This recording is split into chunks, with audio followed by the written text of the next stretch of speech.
জয়।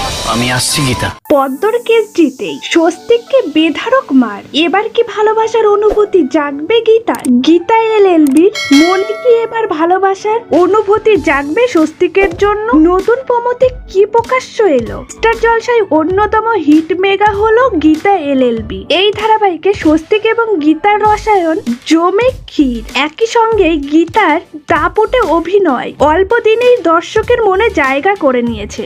আর এবার এই ধারাবাহিকের গল্পে এসেছে নতুন মোড়। প্রকাশ্য এলো সেটারই প্রোমো। স্টার জলসার তরফে প্রকাশ্য আনা হয়েছে গীতা এলএলবি ধারাবাহিকের নতুন প্রোমো। সেখানে দেখা যাচ্ছে গীতা তার প্রথম কেস জয়ী হয়েছে।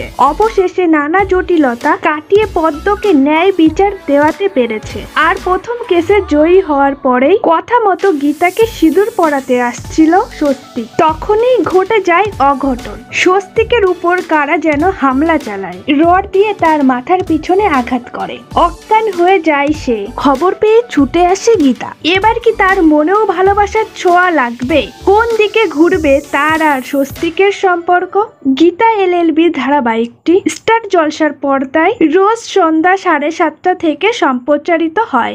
এখানে নাম ভূমিকায় অভিনয় করছেন হিয়া মুখোপাধ্যায়। অন্যান্য চরিত্রে আছেন অভিনেত্রী বাসন্তী চট্টোপাধ্যায়, অভিনেতা ভাস্কর চট্টোপাধ্যায়। ভিডিওটি ভালো লাগলে অবশ্যই লাইক, কমেন্ট, শেয়ার করবেন।